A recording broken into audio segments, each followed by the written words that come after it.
හරි. වස්තුවක ප්‍රක්ෂේපණ ප්‍රවේගයේ තිරස් හා සිරස් සරචකවල විශාලත්ව පිළිවෙලින් 10යි 20යි කියලා දීලා තියෙනවා. අපෙන් අහනවා එයාගේ තිරස් පරාසය. අපි බලමු ගාන. ගාන ඇතුලේ අපි පොඩි රූප සටහනක් ඇඳගමු. රූප සටහනේදී අපි දාගමු මෙන්න මේ වගේ රූප සටහනක්. මෙයාගේ තිරස් පරාසය තමයි ප්‍රශ්නයක් විදියට අහන්නේ. එතකොට එයාව අපි R කියලා හඳුන්වගමු. ඊට පස්සේ අපි ගමු ආරම්භක ලක්ෂය A අවසාන ලක්ෂය B කියලා. තිරස් හා සිරස් සරචක. තිරස් සරචකය 10යිලු.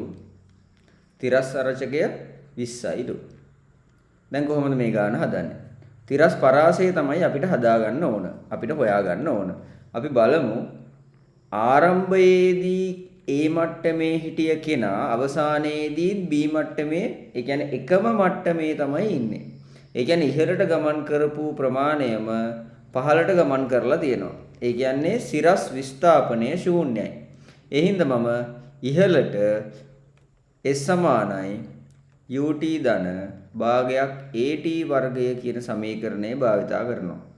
එතකොට ඉහළට කරපු විස්ථාපනය බිඳුවක් වෙනවා. ඇයි ඉහළට සිදු කරපු විස්ථාපනය බිඳුවක් වෙන්නේ ඉහළට ගමන් කරපු දුරම නැවත ආයෙත් පහළට ගමන් කරලා අවසානයේදී ආරම්භක මට්ටමටම ඇවිල්ලා තියෙන හින්දා.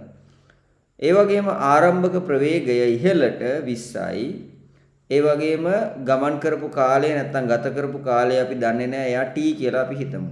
ධන භාගයක් a. ඒ කියන්නේ ත්වරණය ඉහළට ත්වරණය. හැබැයි තියෙන්නේ පහළට ත්වරණයක්. පහළට ත්වරණය g. ඒ හින්දා අපි මෙතන දාගන්නවා ඍණ 10යි කියලා.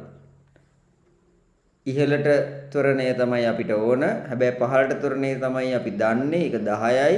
ඒ හින්දා ඉහළට ඍණ 10යි වෙන්න ඕන t වර්ගය. දැන් මේ ඍණ කතන්දරයේ තියෙන පදේ අපිට එහා පැත්තට ගෙනියන්න පුළුවන්. එහා පැත්තට ගෙනියන්න කලින් අපිට මෙන්න මේ දෙන්නව සුළු කරන්න පුළුවන්. ඍණ 5යි. එතන මෙතන තියෙන ඍණ 5යි t වර්ගය. එයාව එහා පැත්තට මම අරන් යනවා ධන 5යි t වර්ගය කියලා. 20යි t. එතකොට මේකෙන් අපිට පේනවා මේ දෙන්නා කපන්න පුළුවන්. මේ දෙන්නගෙන් එක t එකක් කැන්සල් වෙනවා. t සමානයි 4යි තත්පර කියලා. ඒ තමයි තත්පර ගාන. ඒ තත්පර 4ක කාලය තුල මේ ප්‍රක්ෂිප්තයට අදාළ වස්තුව A සිට B දක්වා ගමන් කරනවා. ඒ කියන්නේ තිරසට R විස්ථාපනයක් සිදු කරනවා. ඒ හින්දා මම S සමානයි UT ධන භාගයක් AT වර්ගය කියන සමීකරණය දානවා තිරසට. තිරසට ගමන් කරපු දුර නැත්නම් විස්ථාපනය R. තිරසට තියෙන ප්‍රවේගය 10යි. ගමන් කරපු කාලය නැත්නම් ගත කරපු කාලය 4යි. ඒ වගේම මෙතන මෙන්න මේ භාගයක් AT වර්ගය කියන කෙනා බිඳුවක් වෙනවා. ඇයි?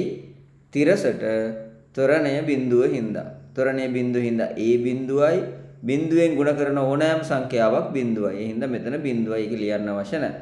ඒතර R සමානයි උත්තරයක් එනවා අපිට මීටර් 40යි කියලා. එහෙනම් මීටර් 40 කියන්නේ උත්තරේ අංක 5.